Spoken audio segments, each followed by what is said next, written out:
पण पौष्टिक लाडू बनवणार आहोत. त्यासाठी लागणारे साहित्य: शेंगदाणे, जवस, खजूर, तूप आणि विलायची पावडर. या 5 साहित्यामध्ये एकदम हेल्दी लाडू बनवून तयार करणार आहोत. नमस्कार, राऊज रेसिपी मराठी किचनमध्ये आपलं मनपूर्वक स्वागत आहे. आज आपण हेल्दी आणि टेस्टी लाडू बनवणार आहोत.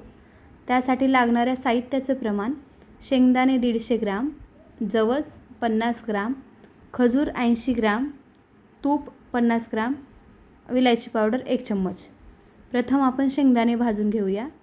शेंगदाणे थोडेफार भाजल्याच्या नंतर त्यामध्ये आपण जवस ॲड करून भाजून घ्यायचं आहे.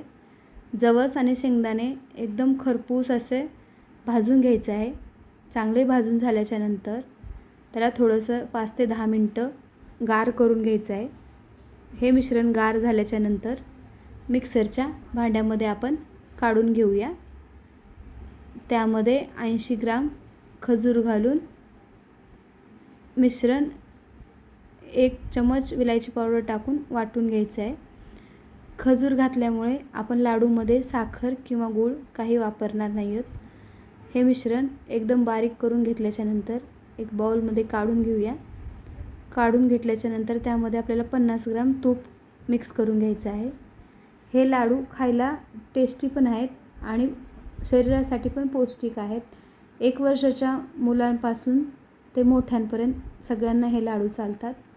ह्यामुळे शुगरच्या व्यक्तींना पण हे लाडू चालतात, कारण ह्यामध्ये गूळ किंवा साखर नाही आहे.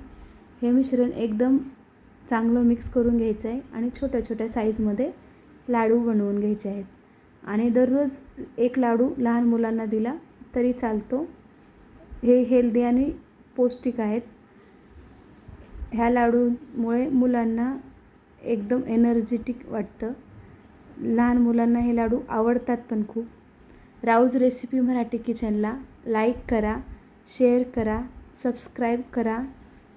आपल्या प्रतिक्रिया कळवा. ही रेसिपी आवडली असेल तर सपोर्ट करा.